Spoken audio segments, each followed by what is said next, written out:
Hey everyone, and welcome back to The Red Thread, a Left Voice podcast where we bring theory to life and discuss how to dismantle capitalism one conversation at a time. I'm Emma. And I'm Melanie. Today we're talking about one of the most alarming escalations in the Middle East in years. The US and Israeli attacks on Iran and the fragile ceasefire that followed. We've got a lot to unpack. From Trump's Operation Midnight Hammer, the first direct US strike on Iranian soil in 45 years, to the broader context of imperialist aggression and what it all means for our movements today. We'll also dive into the hypocrisy of the so-called war on terror, the role of the complicit Arab regimes, and why we say no to imperialist war, no to genocide in Gaza, and no to NATO. And why opposing imperialist aggression and standing against the US-Israeli attacks doesn't mean politically supporting Iran's reactionary regime. Before we jump in, if you like what we do and want to help us grow, consider becoming a supporter on Patreon. Even a few dollars a month helps us keep the show going, produce more episodes, and stay independent and uncompromising in our politics. You can find us at patreon.com/leftvoice. The link's in the show notes. Thanks to everyone who's already contributing.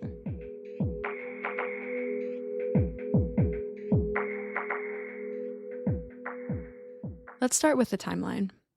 On June 13th, Israel launched a full-scale military assault on Iranian nuclear and military facilities, and even hit civilian areas, killing hundreds of people. Netanyahu claimed Iran was close to building a nuclear bomb, something Israel has been repeating for over 20 years to justify their aggressions. It's the same old playbook. If you remember Bush and Iraq in 2003, weapons of mass destruction, imminent threats, all of it lies to justify the imperialist war that destroyed Iraq. Iran responded with missile strikes of its own, and many of those actually pierced the so-called Iron Dome. Then came the big escalation, June 21st, when Trump joined the offensive in Operation Midnight Hammer. A massive U.S. airstrike hit Iranian territory. Missiles struck Fordow, Natanz, and Isfahan. The U.S. fulfilled what Israel had been advocating for by deploying B-2 bomber aircraft that dropped 30,000-pound bunker-busting bombs on the deeply buried Fordow uranium enrichment plant. In his announcement a few hours later, Trump threatened much worse, quote, if Iran didn't submit to U.S. demands. We are seeing the Trump and J.D. Vance doctrine, not stepping back from war, but using military power to bully other nations into submission, or to force them into war on U.S. terms. This has nothing to do with peace or democracy. It's about U.S. and European domination of the region, and defending their imperialist outpost, Israel, a state built on ethnic cleansing, apartheid, and genocide. Iran had launched missiles at the largest U.S. base in the region, Al Udeid in Qatar, but with advance warning to avoid too much escalation. After 12 days of war between Israel and Iran, and after the U.S. joined in with its attacks on those three sites, they agreed to a ceasefire brokered by Trump and Qatar. But just hours later, Trump accused both sides of violating it, and Israel carried out another massive attack after Trump's announcement.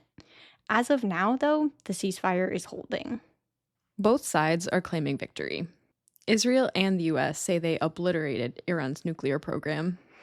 But the New York Times and others are reporting that a classified briefing after the attack finds that the damage is much more limited and might only delay Iran's nuclear program by a few months.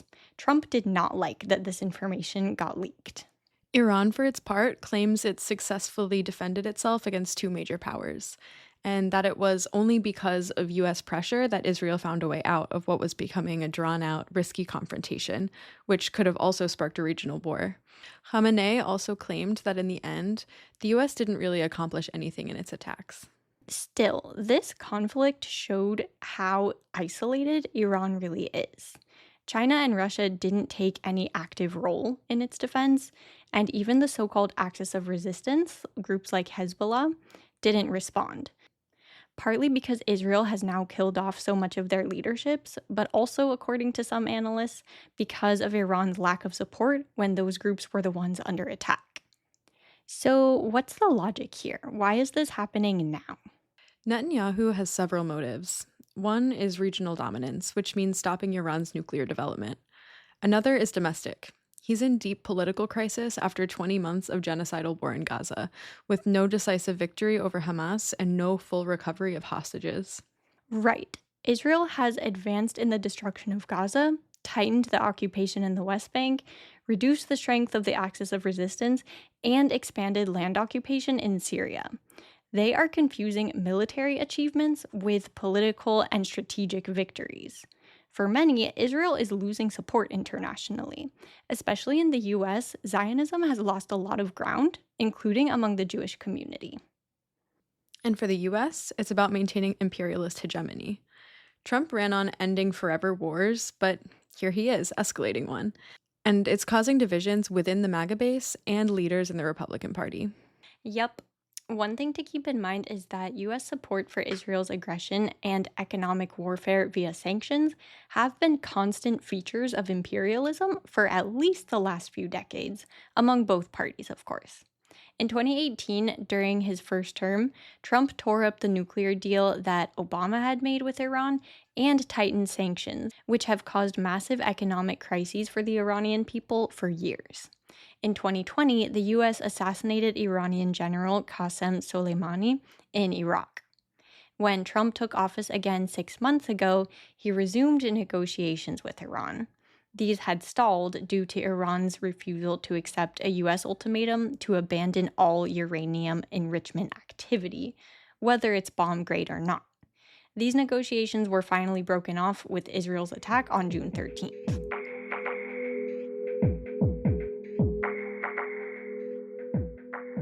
Zooming out, this is part of a broader imperialist pattern of US domination, Israeli militarism, and the complicity of European and Arab regimes. The EU talks a big game about de escalation, but no European countries have cut ties with Israel or stopped arms sales. Germany's chancellor even praised Israel's aggression, saying they're doing the dirty work for the West. That's a full endorsement. And the reactionary Arab bourgeoisies like Saudi, Qatar, and the UAE are complicit in the imperialist interference in the region and in the genocide of Palestinians. This was on full display during Trump's tour of the Middle East back in May. And recently, the Egyptian government made a concerted effort to prevent the Global March for Gaza from reaching the border with Rafah, imprisoning, persecuting, and deporting hundreds of activists who traveled from around the world to break the blockade on humanitarian aid. The populations of these countries overwhelmingly support Palestine, and their governments fear that that solidarity could turn into rebellion, which could quickly turn the masses against those governments and their complicity. That's why those leaders are terrified, and honestly, they should be. We've been seeing resistance. Protests across Europe and the US, the Gaza Freedom Flotilla, and delegations for the Global March for Gaza, like the Sumud convoy of activists from across North Africa that tried to reach Rafah. And solidarity is an extremely important tool for us to use. As one example, take Mahmoud Khalil, the Palestinian activist at Columbia University who was held in ICE detention for over 3 months. He was recently freed thanks to immense pressure from the pro Palestine, pro immigrant movement. Same in France. Over 2,000 activists, intellectuals, political figures, and workers rallied in Paris in solidarity with our comrade Anas Kazib, who's a railway worker and union activist. They were demanding that the charges be dropped for his support of Palestine. Here's the key. We can't count on governments, the UN, or the courts. It's going to take mass mobilization in the streets, in our schools, and in our workplaces. Union leaderships, especially in the US, have been largely passive. But our unions are exactly where we need to be fighting, because our labor and our ability to withhold it is where our power lies. And we have examples, small but significant examples, that show us the way forward. Dock workers in France, Greece, Morocco, and more have blocked arms shipments, refusing to load arms bound for Israel to massacre Palestinians. Last year, we saw students and faculty occupying their universities demanding divestment. We need to go further, strikes at weapons factories, coordinated actions across workplaces and borders. That's how we stop the war machine, and we know that it's possible.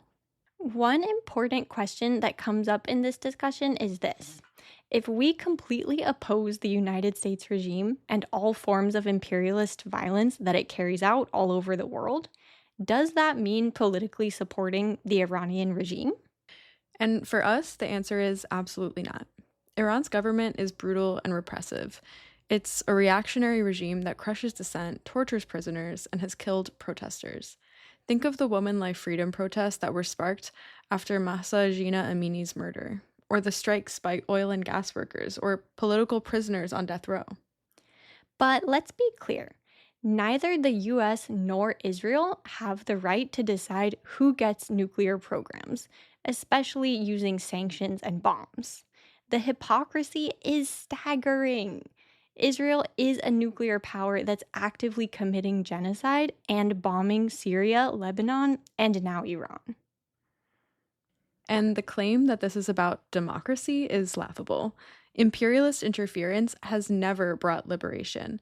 Just look at Iraq, Afghanistan, and Libya. We say defeat US and Israeli aggression, not because we support the Ayatollahs, but because we stand with the people of Iran.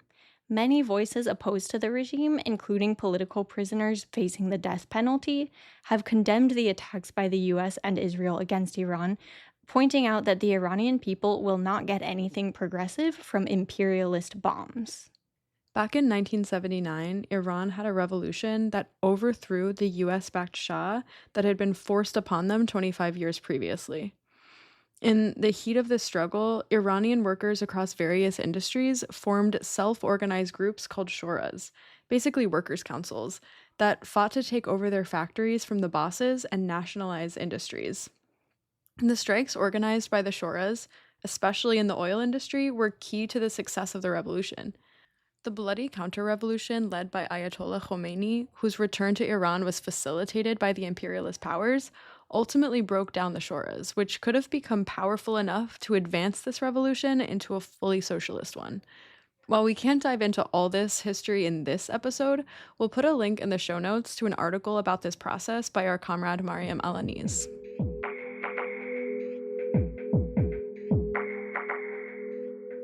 As Lenin wrote more than 100 years ago, imperialism as a stage of capitalism opens the gates for crisis, war, and revolution. And when we look around us, it's clear that we are living through great upheaval. The recent NATO summit just greenlit massive increases in military budgets, and this military spending will come from slashing healthcare and education. The ruling class is gearing up for more war, so we need to gear up for more resistance. Where there is crisis and war, there is also the possibility of revolution. That means building an international anti-imperialist movement rooted in the working class that fights for a socialist perspective. That means, of course, rejecting the bipartisan imperialist regime of the US, but also not having faith in the capitalist governments of Russia or China, who merely aspire to have their share of the plunder. By rejecting capitalist parties and governments and uniting our struggles with those of the global working class and oppressed, we can create a powerful, class-independent political force, one that can paralyze the war machine and fight for a future, with no bombs, no billionaires, and no borders. Thanks for listening. If you liked this episode, share it with a comrade and follow us wherever you listen to podcasts. Until next time, no war but class war, and free Palestine.